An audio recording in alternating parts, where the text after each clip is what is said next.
evening, everyone. What's up? We are doing Shadow Hearts for episode 149 of Retro Encounter podcast on RPGFan.com. How are you all doing, crowd? We're doing good. That was so delayed. I hated that. But anyways. Alright, so we are here with bird-type Pokemon trainer Peter Triezenberg.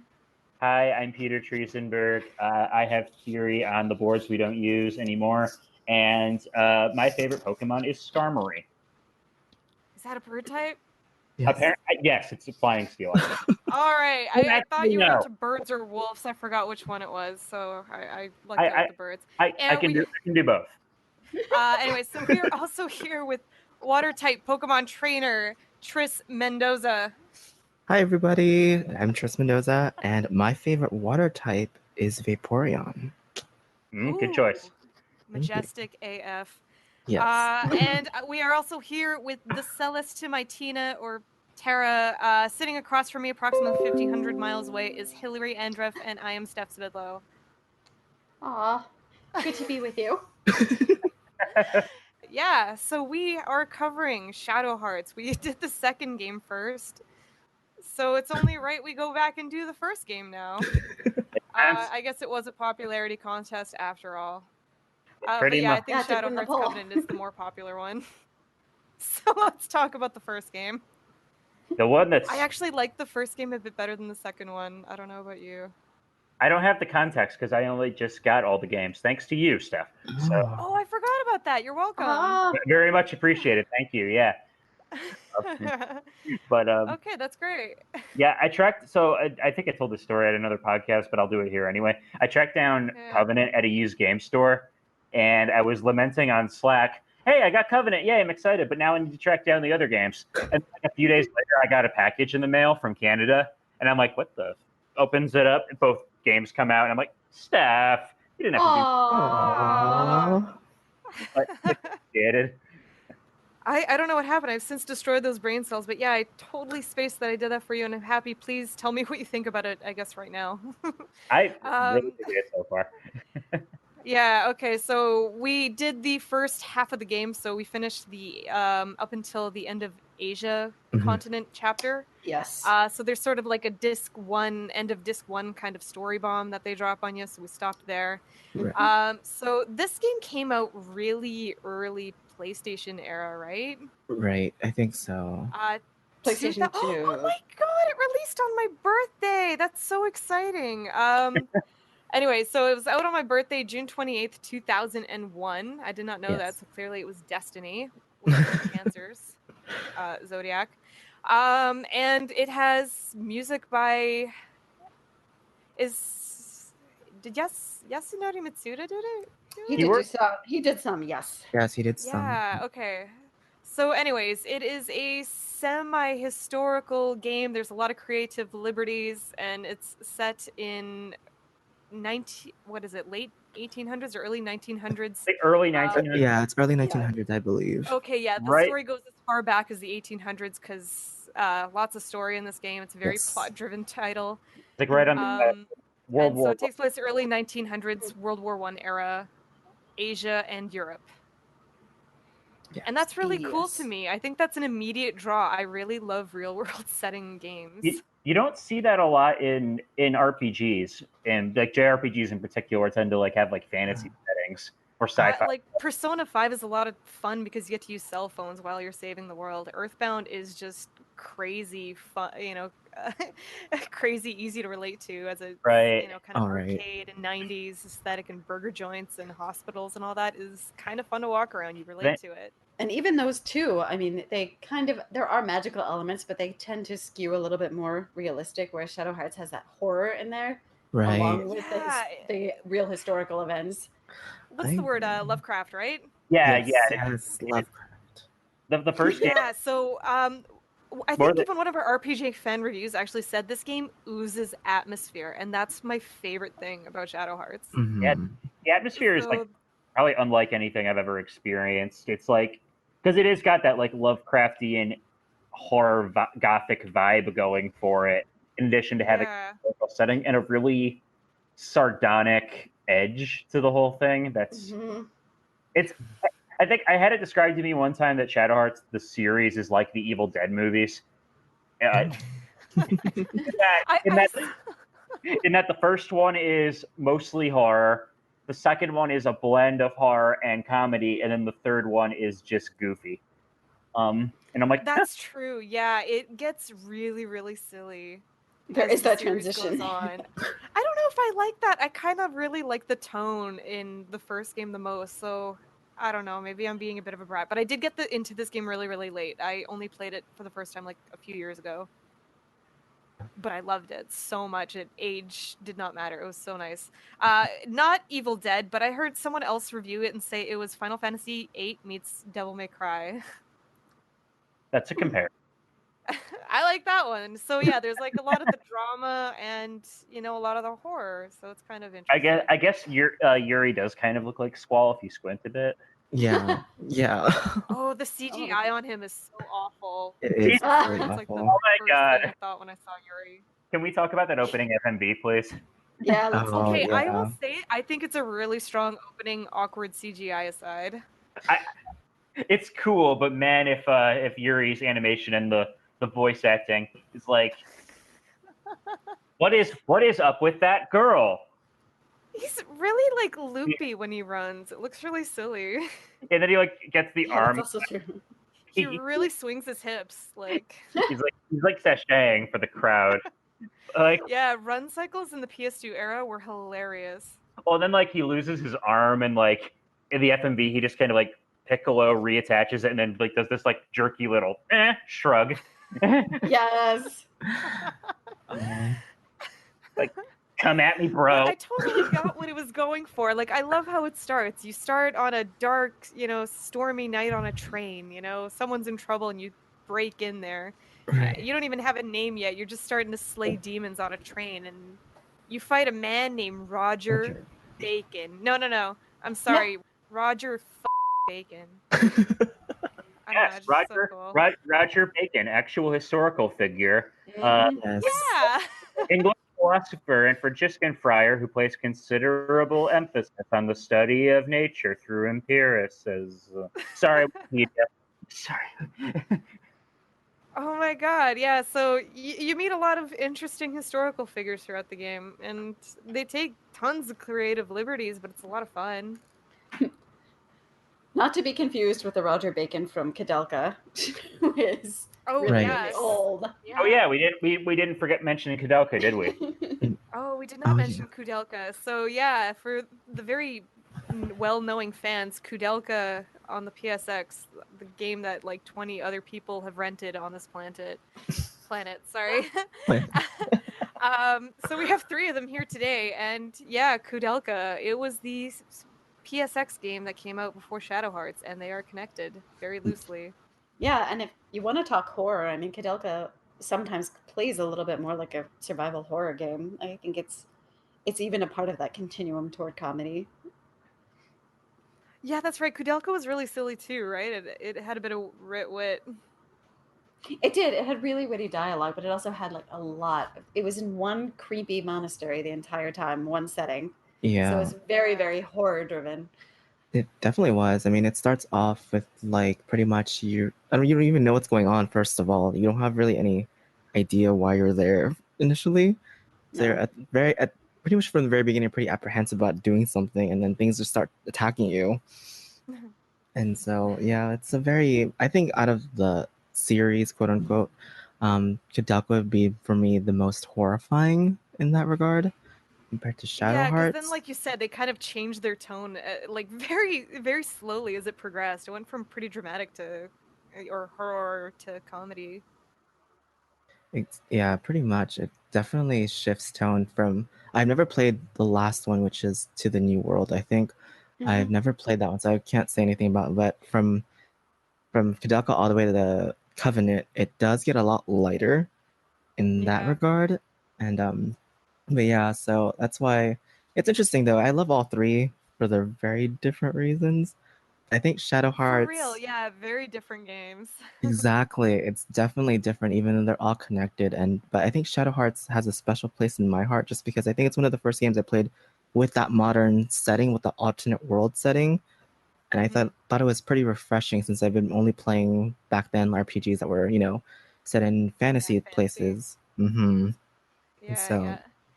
So like in the vein that the game really starts off with a bang, like I said, it's a dark stormy night. You hit up this train and there's a whole bunch of demons on it and a big bad named Roger Bacon, and he's got a girl captive, so it's a classic boy meets girl story. And then what I love is it takes you straight from that into a village, your first village of the game.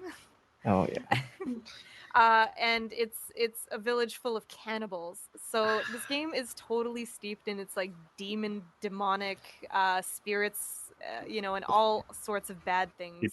That is a great way to intro a horror themed game when the like it uses those like pre-rendered backgrounds and it's literally just like blood soaked everything. Yeah. What is happening? Like so dark. Good. You start the game with your hero. He is dubbed Rude. What is it? Rude Hero? Rude Hero. Yeah, Rude Hero. Protagonist soon. He's wearing a dark trench coat and belt and a red shirt, and he is super edgy and dark, even for his early 1900s bad boy vibe. I don't know what that was like, so hey, maybe it was like Yuri. Which is I can neither confirm nor deny that there was in belt space. Cough. I actually like Yuri a lot. He grows into a really interesting character. At the beginning, such a prick. Yeah, no, it's true, and I like the twist on the boy meets girl story where he gets Alice off the train and she's kind of trying to figure out why he rescued her, and he starts talking about the random mysterious voice that told him to do it. Yeah. I like how he's like, I'm gonna touch your skirt. Oh yeah. Like, I'm gonna. Oh yay! Casual sexual assault. That is great. I was like, yeah. So like, there's a few times where the game is totally a product of its time in more ways than one. That is. But like, they do have a very classic dynamic besides that, and I'm glad it kind of shifts out of that really quickly. Yeah. I like Alice and Yuri have a great relationship that builds kind of naturally over the course of the game, which is really great to see. Yeah, he's a simple boy, and she's totally the girl that can save him. And I like how literal they do eventually take that. I like how Alice's response to Yuri's like mysterious voice comment. She's like, "Oh, you hear voices too," and she just goes along with it. And she hears it too, and I was like, "That's such a great meet cute. They both hear voices."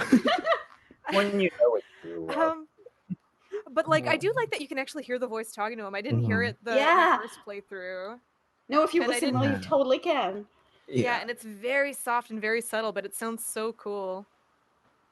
I was totally geeking out about it when I finally heard it, and I cranked it right up and like put my ear right into the TV. I looked like an idiot, but but yeah, so that was really cool. So yeah, it's a very strong opening.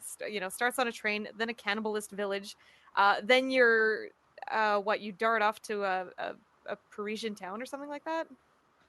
I think you end up in Fengshan after Xiaoyang Village. Right. Yeah. Yes.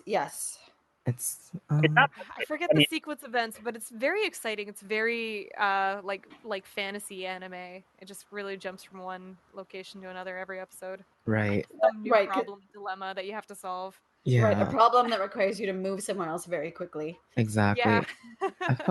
I feel like I always thought these were like every part was a vignette, like each part had its own separate story that kind of encompassed like the Japanese military is moving in. You're, kind of hanging out with Asian smugglers. Exactly. And quote smugglers.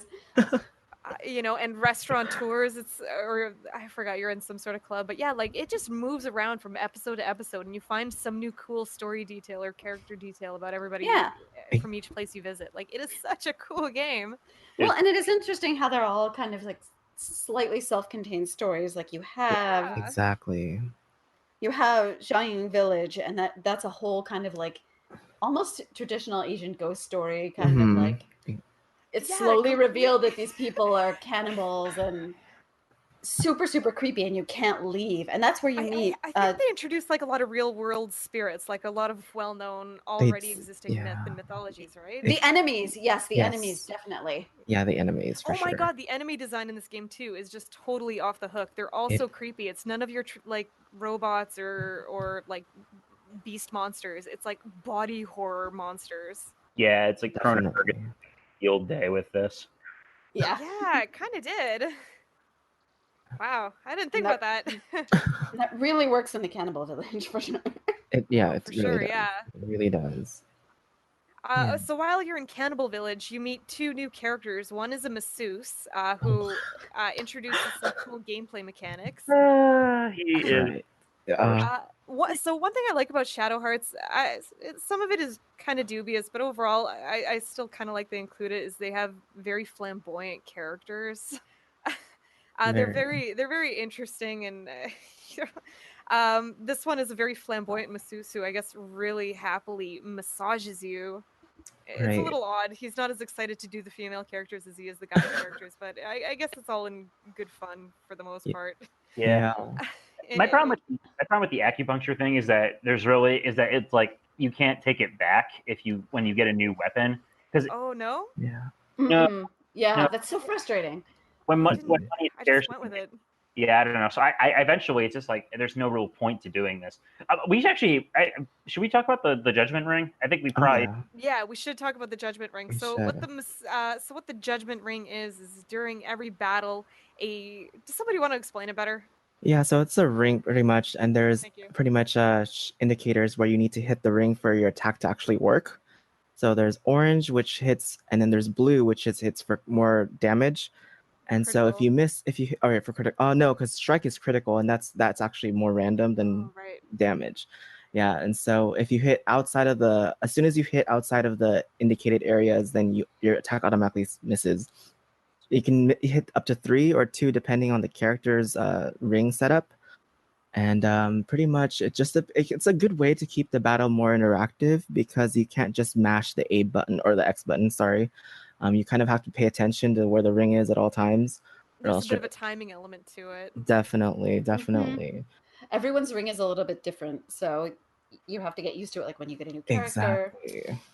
I wasn't expecting to like the system as much as I do, but I really like how the system keeps you engaged, and it also like they play with it in interesting ways. Like I like how the status ailments like speed up the rigs ridiculously fast. So and it does it for like buy and sell stuff too. Right. Mm-hmm. Yeah, I love how you can get discounts by doing the ring.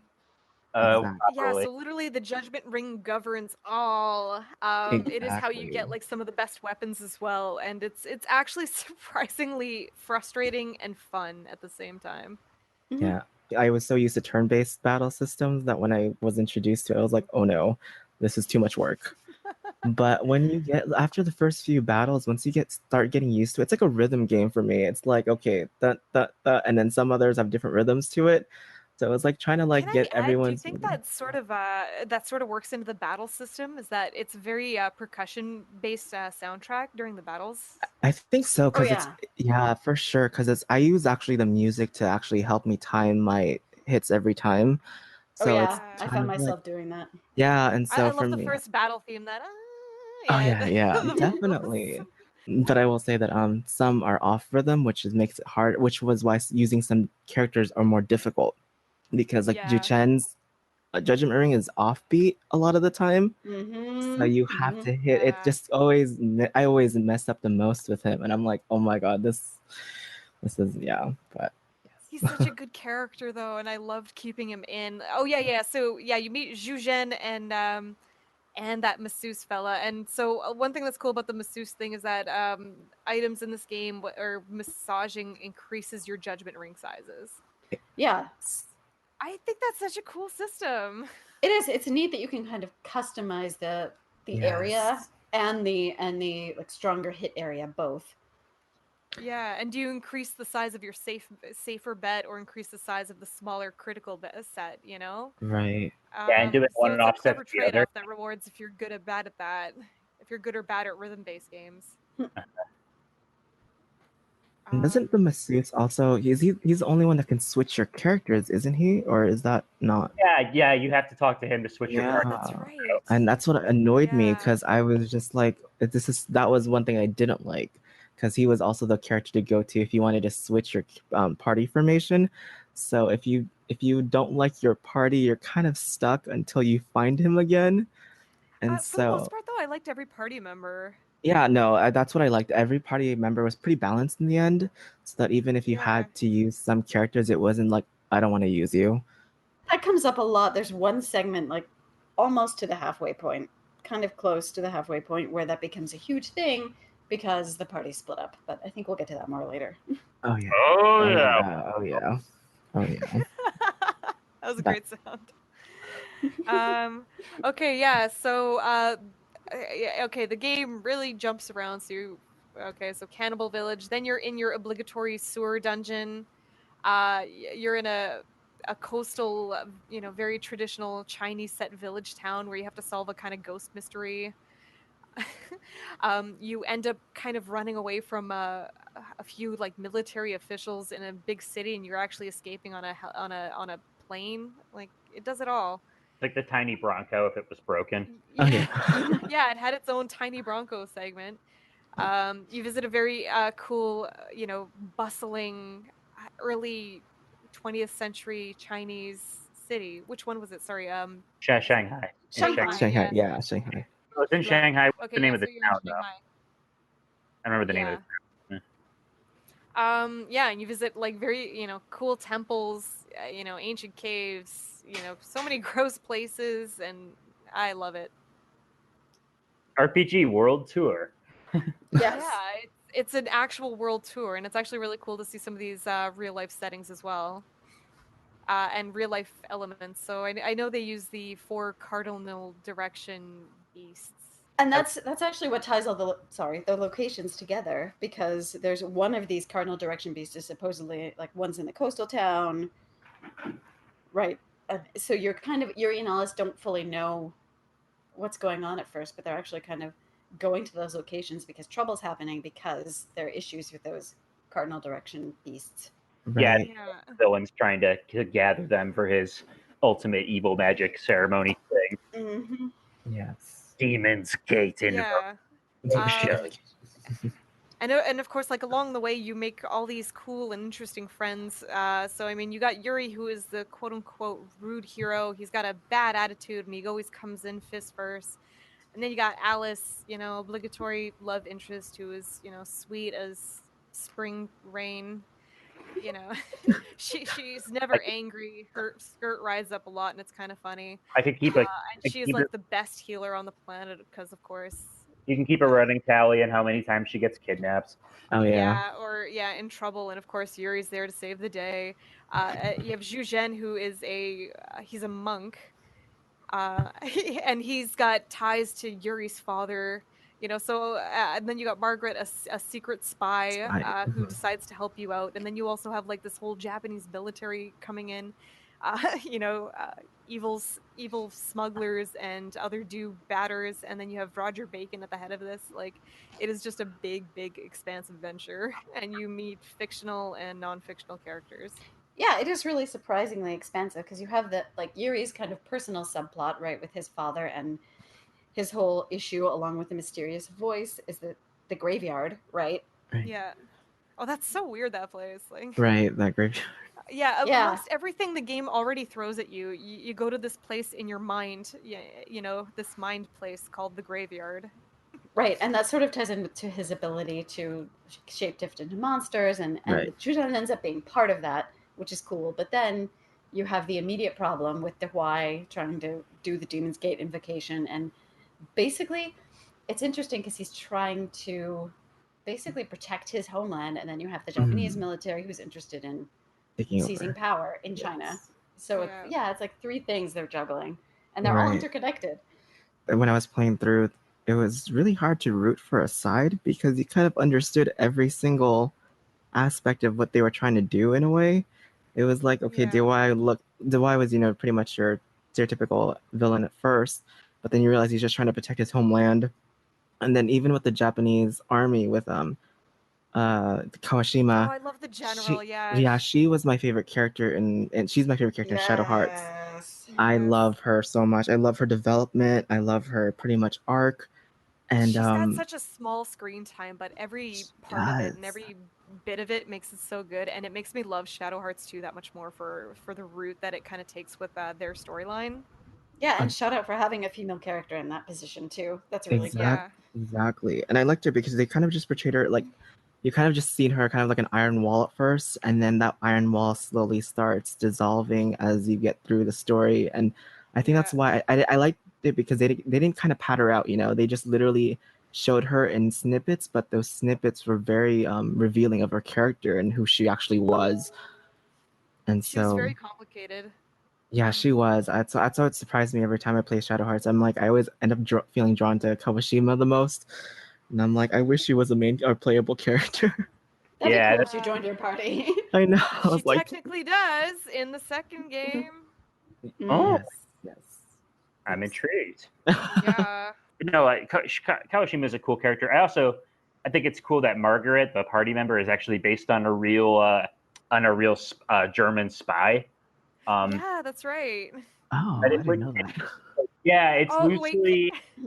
She's loosely based on Margaretha McLeod / Zell, who is known as Mata Hari, and she was eventually arrested and executed by firing squad right before World War actually broke out, I think. Oh wow. Yeah, they actually make her last name Zell, if I'm not mistaken. Yes, yeah, it is Zell. Supposed to. So yeah, it's interesting. I love her special abilities. Yeah, she doesn't have any magic. She just makes it work. I love how because she can enhance you with water elements, and I love how she does that by literally pulling on a giant cord that materializes through the sky and hitting you with water. Yes. And just the idea that she has this air support wherever she is, that's like giving her grenades and all sorts of ammunition, guns. Right. I think one thing I'm pretty sad about with Margaret is that they didn't utilize her character enough in the story itself. Like, after you finish her introduction, she kind of starts dying down in the story, and that's what kind of was sad about. Yeah, they 100% do that to her. I was pretty sad about that, but maybe it's like they didn't want to tamper too much with like the real historical figure. Oh, that's a good point. That's a good point to make. That's true. They sort of explain that she's kind of trying to keep the Japanese military in check, maybe? Right. And that's why she ends up going along with Yuri and Alice to begin with. But then after a while, she totally dies down. She got a cool design. She really did. I really love her design in Shadow Hearts. Yeah. I don't know. I really love how dorky Yuri looks in both games, really. It's like wearing like a onesie in the second game, too. Right. Oh my gosh. And the fanny, the backwards fanny pack. Yuri is thick in the first game. Like he's freaking linebacker shoulders. It's true. His chin is like twice as long as it should be. Like, oh my god, his CGI though, that CGI shot of him, he looks like a really bad cosplay. Like he just kind of gelled his hair in the worst way. Yeah. Yeah, this game suffers some really bad early PlayStation 2 CGI. It's hilarious, and this game is atmospheric and charming in its own right. It's really rough on the edges, though. It feels like a PS1 relic in a lot of ways. Like this was one at one point. Yeah, 100%. It's kind of janky in I like how like how you like there are a lot of hidden items in the world that you're only gonna find by mashing X because I hate that. I hate that so much. There's not even like a one-time like shine or anything. It's like it's like the Stardust from Legend of Dragoon. It's like I just want to find the things. Put them in a treasure. A lot of the side quests that are needed for the best ending are literally activated by like clicking in a corner that you found the porno megs in the corner of the room. Oh yeah. I'm like, that who is would literally think of that? a side quest, right? It's like, who would think of finding that? I'm like, who would ever suspect that being there in the first place? I'm like, when I first got there, I was like, what did I just find? Yeah, you you got found the four. portal. You get I that. think Yuri's bubble changes to a heart for that one. Yeah, too, yeah, it does. It does. It does. That's when you know you found it. Okay, but anyways, yeah, so the game all boils down at a big tower. You know, you've collected all your relics of the cardinal four directions, Suzaku, Byakko, Genbu, and Seiru. Seiyu? Seiyu, yeah. Seiru, Yeah, yeah. Seiru. Yeah, and it all boils down at the tower. Oh yeah, we did not talk oh my god, we're telling a bad joke. Okay, so we did not talk about Malice. Oh, How do you guys feel about Malice? I hate it. I do not like it. No, sir, I do not. It's a pain. Yeah, It's a pain, but I think I only ran into issues with it maybe twice So per half of game. I like the idea of it. Like on paper and in keeping with the Lovecraftian themes of the game. Yeah. You're literally fighting monsters and demons inside your own head that will occasionally literally manifest and kill you. Like that's kind of creepy, right? It follow you around. And I like the sorry. Oh no, go ahead.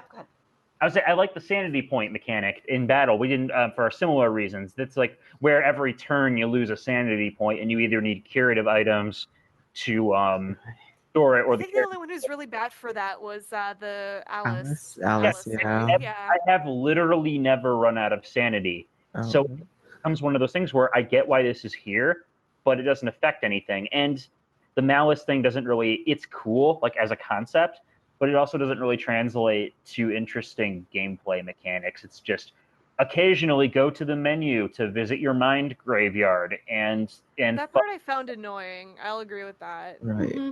I like going they tone it back for the second game, so you just fight your literal inner demons, and that's it. But yeah, this one you have to go fight a random battle to kind of alleviate the malice, so the masks don't chase you. Yeah, it's like it's weird. There's a lot of good ambiance. Concept. Yeah, there's a lot of good ambiance around that with the mask spirits. Like Yuri knows them, and you don't know why he knows them from before, and they just kind of threaten him a little bit and say, "This malice is going to overtake everything if you don't come here." And did you guys beat any of them at that point? I don't know. I think I remember trying one early on. I didn't do too good. I think I just ran away for. I haven't let the malice build up to that point. I'm pretty diligent about. Same. Yeah. I was curious. Yeah. I'm curious. So have you not run into an encounter with them? I think you don't encounter them until the second part, I think. Oh, no? I'm trying to remember now. I haven't, but I've been keeping my malice really, really low. Yeah, I've been keeping mine really, really low too, but I think you don't run into the... That's one thing I do hate about it, is I get pretty paranoid about it. Well, but that's good, and like it's annoying gameplay wise, but it's really good atmosphere wise, I think. Right. Yeah, totally. One of the few things I liked about the malice system was how the 4 masks were tied to the 4 suits of the tarot cards in the minor arcana. Because I was wondering what that was. Okay, I noticed they had a thing going, but I did not realize what they were doing with it. Yeah. Swords, Grail. Swords, Grail, I feel wand. So dumb now. And whatever. And the coin, of whichever. Yeah. And they pretty much represent the trials and tribulations that people go through on a daily basis. So that's why I really loved that tying theme to Shadow Hearts, because it really does represent Yuri's pretty much inner turmoil in that regard. Yeah. So I liked how they were the keeper of pretty much his sanity. And to tie back in with this SP, when I first played Shadow Hearts, I didn't think they did a good job explaining what SP was at the beginning. They really didn't. Right, because I always think it's the skill points, so every time I use magic or stuff, I would be like, okay, that's just my skill points. And so I never really knew what sanity points was until Alice ran out and she just started hitting Yuri. And I was like, what's going on? And then I realized, oh, I was supposed to keep that above 0 for some reason. The music too, that berserk music. Yeah, that berserk music. Are there enemies whose attacks can affect the sanity meter? Yes. Okay, because I haven't seen that yet. Yeah, there are some. Because that, I feel like, would make sense as like a gameplay / storytelling device, like kind of like in Amnesia, where if you look at the monsters, you start to go nuts. Yeah, that's true. Again, I cannot understate how much I love the monster design. Like, do you remember there's like one enemy where it's like a hand coming out of a dog and holding it up? Oh. Oh.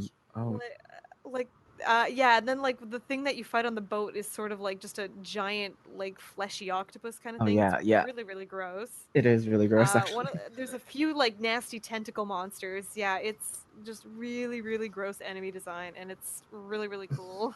Yeah, no, I really love the design in Shadow Hearts. It was very fitting of its pretty much what it wanted to convey. And they really went all out with how they wanted to convey each of the monsters and each of they were very like, you know how most games kind of just reuse the same sprites but recolor it type of thing. Yeah. Whereas these ones, they kind of they might use some of the similar monsters, but they add little details to it that make it different compared to, and so that's why I really liked. And I don't know how much time you all spent looking at the bestiary kind of thing, but there are some really interesting descriptions about that can kind of tell you like why monsters are in certain locations, or like why they chose this type of like traditional Asian ghost for this. It's interesting. I never read them. Oh God, yeah. Hang on. Yeah, I'm looking just at a few of them now. Like, one of them. Oh, yeah, I remember the one in the village is it's just some sort of elongated human-like monster. What with wings on its back. One of them is kind of crooked. The other one's upright, and it's got one long arm and a long, long neck, and it just looks horrific. It's just a really, really gross-looking boss, and I love that it can do that so well. I remember I played this game so late, and I was just blown away by a lot of the artistic direction. Oh, for sure. Yeah, certainly it helps that it has like a really strong aesthetic in what it tries to convey. So like Shanghai looks really cool. And they start hitting up some European cities in the second half of the game. So I remember playing this game and I was just like, where has it been my entire life? I love it. And I really wish it would make a comeback, that they'd have just a game set in real world where all the myths and creatures and monsters that we already know exist in real life. So I always gush about this game, but I might have my rose goggles on pretty hard with it. I don't know if it sits as strongly with you guys. I think so. Yeah, I think it's hard to. I mean, it definitely has a lot of its flaws. I mean, but I think it's just one of those games that I can't. It always has a special place in my heart, type of thing. It feels nostalgic as soon as you start playing it. It really does. Yeah. And I didn't play it when it came out right away. I played it a couple years afterwards, but every time I play it, it feels like I'm a little kid again playing through it. And yeah, it's just immature enough with its right sense of humor too. Exactly. So it's kind of it's a very it grew for me personally. I think it kind of aged well, even though amongst the library we have now, I still love Shadow Hearts. It's really rugged, but it's fun. Right. Yeah, I mean, I'm definitely with all of you who have the rose glasses. I think partially because I'm a person who just really appreciates atmosphere and story in a game, so I overlook some of the gameplay issues. Right. And right. Yeah. I agree, and I think for me, I think one of the things that always stand out with Shadow Hearts is just this judgment ring for me. It's like no other game kind of tried to implement such a thing that made the battle system for me that engaging, where I'm like, oh, I don't want to battle this anymore. I think the closest game to it would be Lost Odyssey with its timing ring, I guess. Some of the same team worked on Lost Odyssey too. So. Oh yeah. Peter, as a newcomer, then like we got the goggles on, but what do you think as a first-time player? Yeah, I'm really enjoying it so far. Yeah, no, because I've been like, this is something I've actually been thinking about a lot lately. Is like, as we get older and as we like play more, we've played a lot of games and we don't quite have the time we had to commit to games.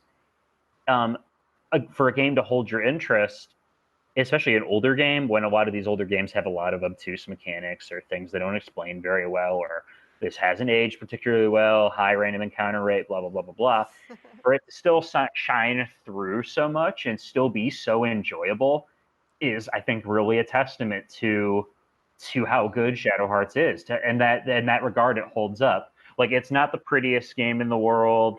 The characters are a lot of fun. You do want to be their friend. Yeah, like I want to see what happens to these characters. I think Yuri is a really well developed protagonist. I think the localization is really sharp for a game that came out in 2001. Yeah. Like it actually reads pretty well. I like the setting. I love the music and atmosphere. I think there's just a lot. The characters are surprisingly not very one note. Like I find they do get a lot of range. So like for as like quick as you're used to use his fist. You got Alice who's kind of softening him up.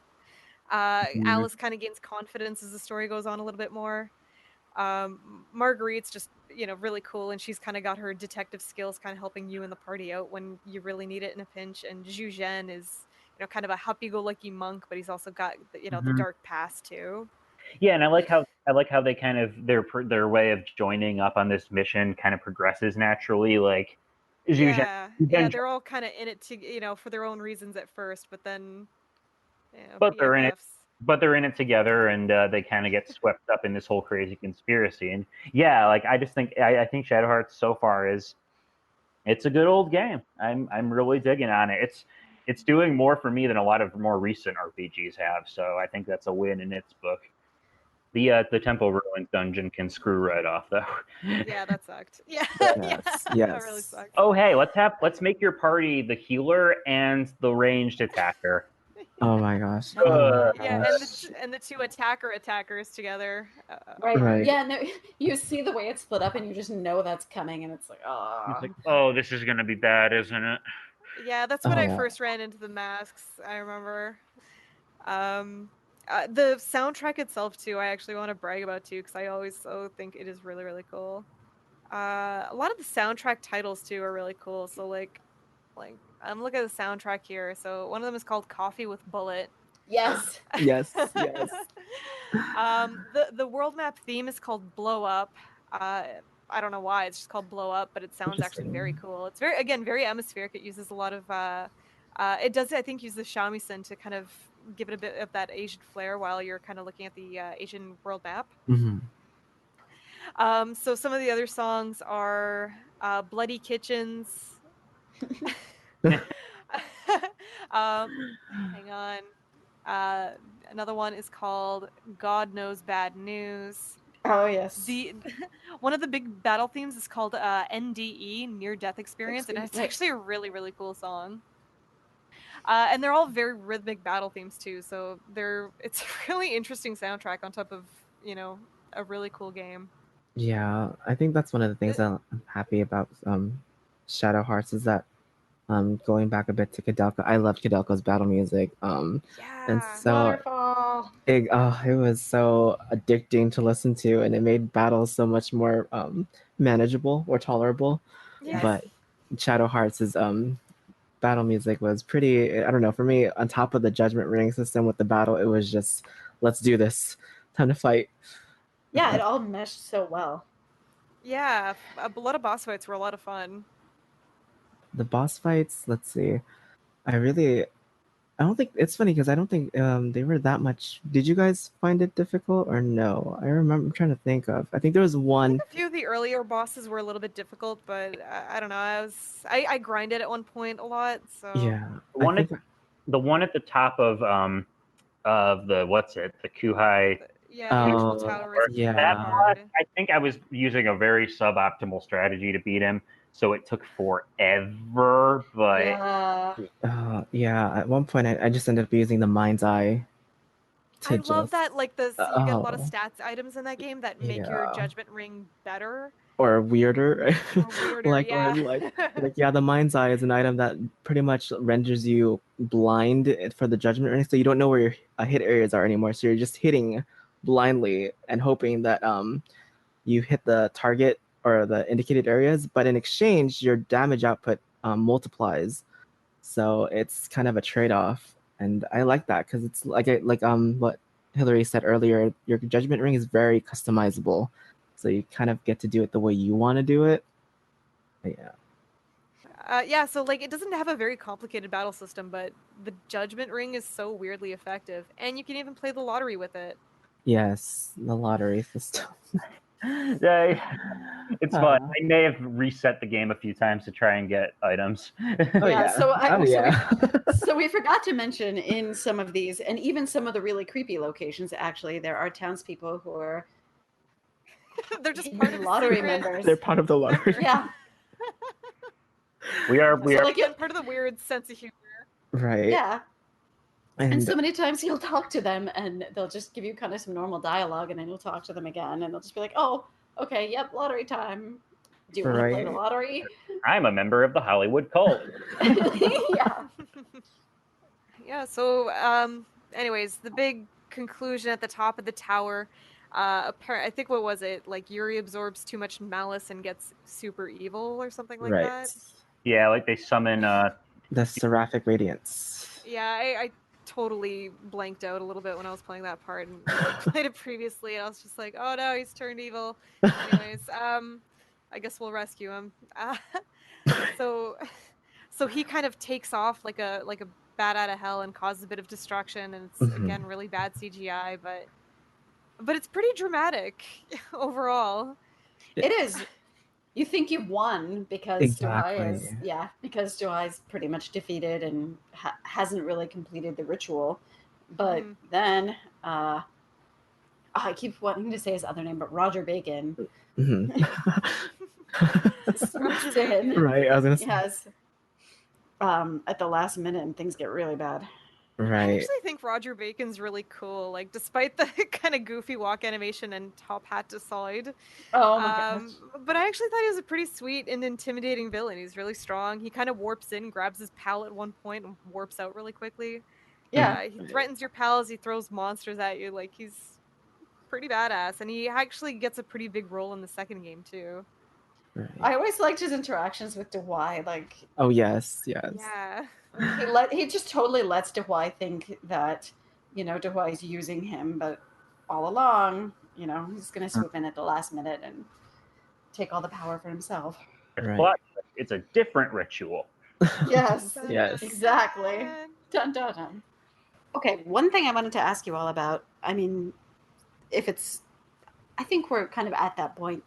What did you think? We're talking about these characters and how you really identify with them and how, you're definitely engaged. So what did you think of the whole reveal with Shujin telling Yuri that he knew Yuri's father, and Yuri deciding that he has to help, has basically stopped the really destructive ritual, even though he's not technically directly involved? I thought it was a cool way to link them. Yeah, I like the way that.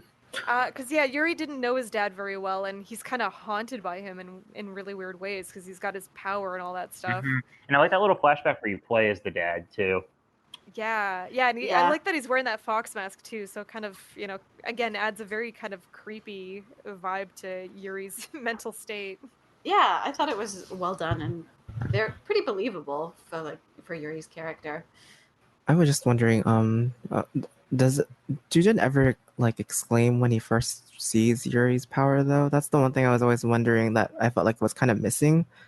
I think they pulled that JRPG is is that the power ... I need to think about this for a while and reveal it when the time is right. Right. I was like, and then they kind of give you that low optimally dramatic moment. Yeah. So I think Shadow Hearts is an honest to God gem. If you have a PlayStation 2 and you did miss it the first time around, or I know a lot of people I think actually got into the game from Shadow Hearts Covenant, the second game. But if you can go back and eBay, it's pretty cheap. Find the first game, it's totally worth it. Yeah, definitely. I'm kind of wishing that Sony. I mean, I know this is gonna be a stretch, but I do wish Sony does put it in the PSN or PlayStation Store someday. The best games aren't there, I swear. Right. The problem is the rights. Right. Damn the rights. Entertainment for the sake of world's happiness and video gaming. Midway going under as the publisher, and Aru's. I think Aru's. Are they the same Aru's that owns SNK now?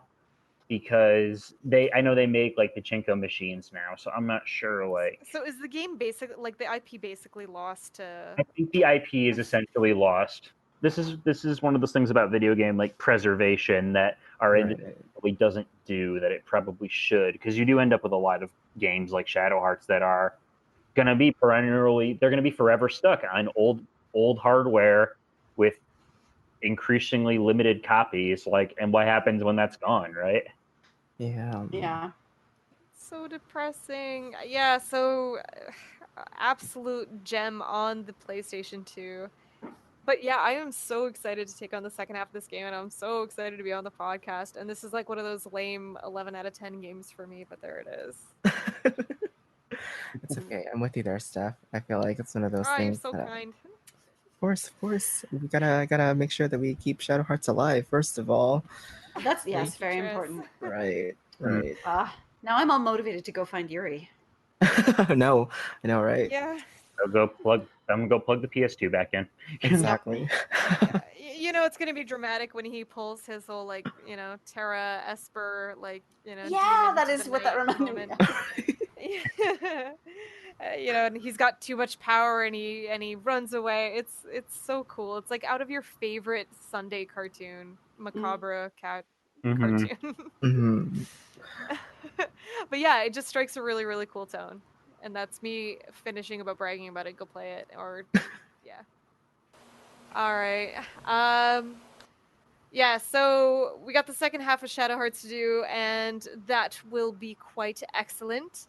Thank you for joining us. I don't know if we have any new players kind of joining in and listening in, but I hope you're able to kind of get nostalgic about the game with us and everything. So I have on my notes here, do we announce Suikoden 2? I don't know. But there you have it. So yeah, I guess that's one we'll be doing in the future too, and that's actually really great. The fact that we streamed a Suikoden 1 was a lot of fun. Yes, I love Suikoden too, so I can't wait to do that podcast. So good. Oh, are you on that one as well? Yes.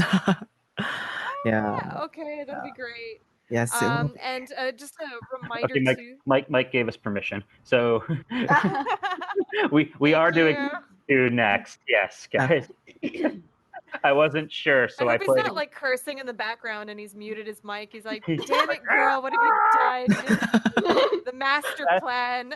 The best played of Yuri's and Alice's. But I'm gonna roll with it. And also too, just a reminder, we are running a special mailbag. So if you've ever wanted to ask a question, now is the time to do so. retro@rpgfan.com. I don't know. Does anybody have anything else to add? Nope. See you in the next Shadow Hearts. And we are accepting submissions up until August 18th. And yeah, we will see you for the next Shadow Hearts.